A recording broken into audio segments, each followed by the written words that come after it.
All right, greetings YouTube. So it is Farmer Ross here, and have you ever wondered how to build healthy soil? Have you ever wondered the easiest way to grow plants? And have you ever wondered what fertilizers are and why you need them, and how to add them in the correct proportions and all of that? Or maybe you're thinking that, nature grows plants. Why can't I grow plants easily, right? It should be an easy, natural process. So in this video, we're going to talk about soil building, which is the answer to all of those questions. So as a farmer with over a decade experience of organic farming and gardening, I can tell you from experience that building your soil is going to be the number one thing that you can do to have a successful garden. So the soil life is what allows for plants to easily grow. They're going to grow bigger. They're going to be more pest resistant, disease resistant, drought tolerant, all these things just from building your soil. So it's practically effortless when you have the right soil, I kid you not.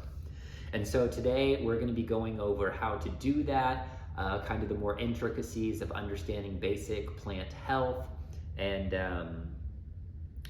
how to do that for yourself in your own garden. So we've gone over how to make your garden in another video, and we go over how to grow different plants. But if you're starting with a nice healthy soil, all of it is almost effortless.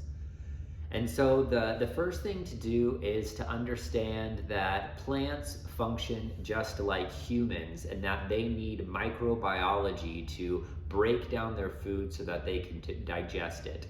So kombucha, which I really love to drink, it tastes wonderful, and things like probiotics have become increasing importance in health awareness for the past decade or so. 20 years, I don't know how long, but a long time, because we realize that gut health and our gut microbiome, which is the colony of bacteria and yeast that live in our stomachs, or in our intestines actually, are vital for us being able to break down the foods that we eat and effectively absorb the nutrients from them.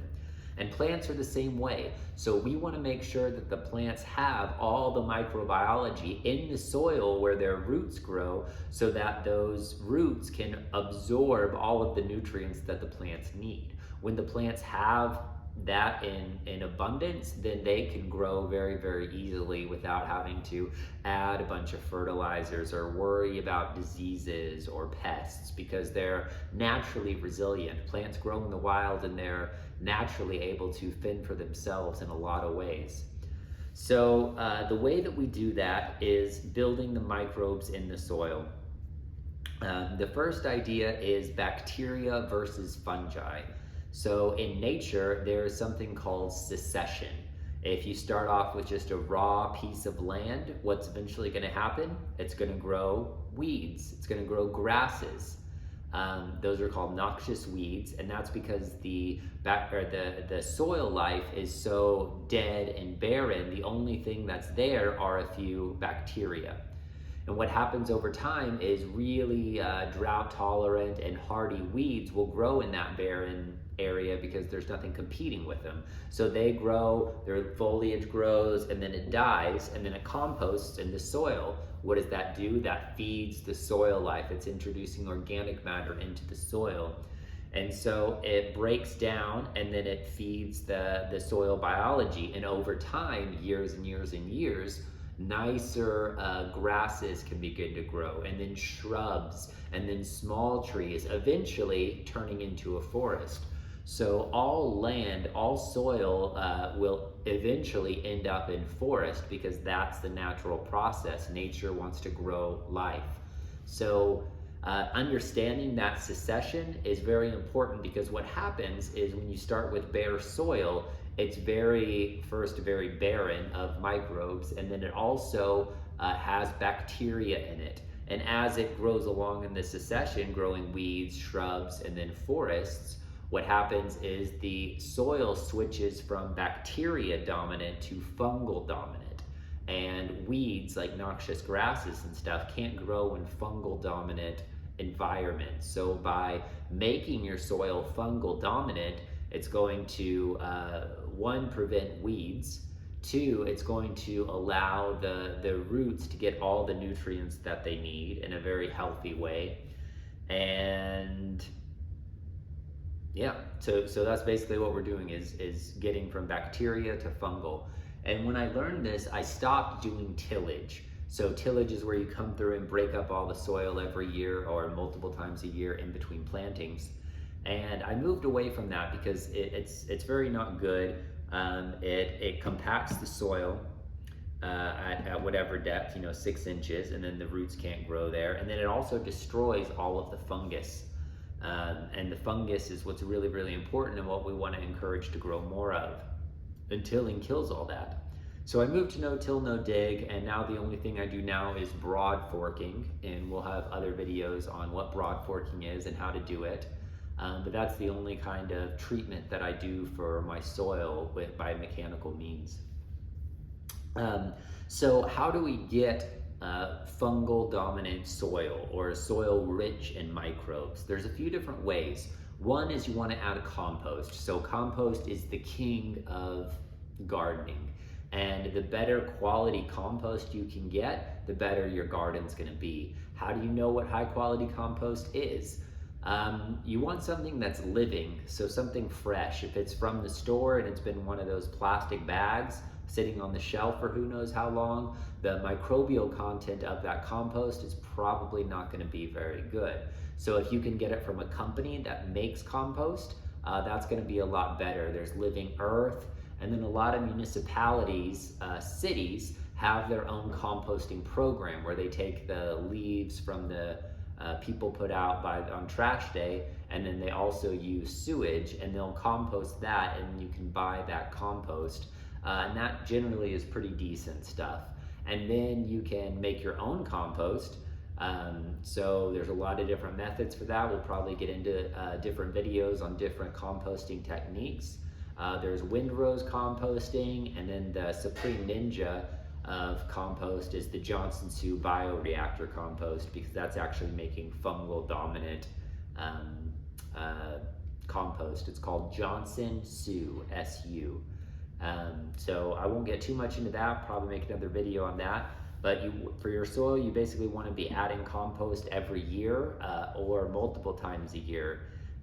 For a 60-foot row or 60-foot bed, 30 inches wide, I do like 5-gallon buckets every year. And that's going to add some more organic matter, and it's also going to infuse more microbes into the soil. And if you're just starting out on your garden, you want to do a lot more compost than that. We made a video on when you start your garden, how much compost you need, but that's the reason you want to use compost. It's not just about the nutrients, it's about the microbial life. And the microbial life is going to work its way into your native soil or what's already in your garden, and it's going to infuse it all. Another way that you can do this is by inoculants. So you can buy, if you just Google soil inoculants, you can find companies that make basically like kombucha for your soil. It'll have like 600 different bacteria and funguses in there. And then you follow the directions and you spray it on your soil, and that'll help too. So it's not nutrients, it's microbes. The last way I know of doing this is wood chips. So wood chips can often be for free from a local tree company. If you call local tree companies, they can often deliver it to your home or to your farm site for free, because otherwise they'd have to pay to take it to the dump and dump it there. So they're happy to come give you their wood chips for free. You don't want dyed wood chips. So if you go out and buy wood chips, you don't want to get stuff that's been colored or dyed. And typically you don't want to use too much pine. Personally, I haven't had any experience with that being a problem, but I've never used straight pine before. So something to consider. If you can get not pine or not all pine, it's definitely going to work. So no-till, we went over why. This explains why you don't want to till. It destroys all the bacteria, or it destroys all the fungus in your soil, allowing the bacteria to dominate. It creates a hard pan layer. And another thing I do to help build the soil is I leave the roots in. So at the end of the season, like if I had a tomato plant that was very large, I'll come through and just chop it right at the soil level, and then I'll take the top part off and go compost it, and then I'll leave all the roots that are of the dead plant in the soil and allow them to break down. And that's going to, one, aerate the soil because those roots grew through there. So you leave them in there, you chop it down, and then the exudate, or the microbes, are going to break down all of the roots. So we went over succession. We went over what that means, bacteria versus fungal dominant soil. You have mostly bacteria, you have mostly fungus, and the benefits of having a nice balance of fungus and bacteria.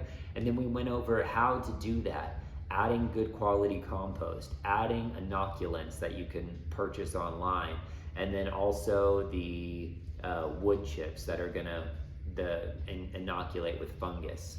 So if you ever see mushrooms growing in your garden, always a good sign.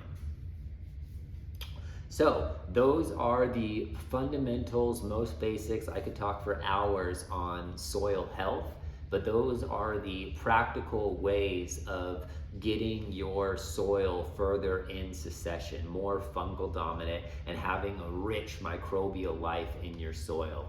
Other things you can do is introduce worms. So if you have a lot of earthworms in your garden, that's a very good thing, because the worms their guts are filled with microbes just like ours are, and then when they eat the dirt and then they poop it out, they're pooping out super rich microbial fertilizer.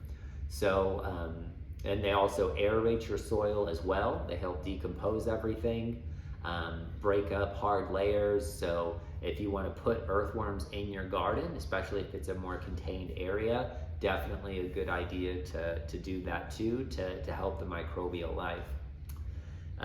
We went over the dangers of tilling, broad forking, and that's what we've got. So I hope there were some practical, useful tips for you on what you can do to build your soil health, which is the foundation of any good garden. Peace.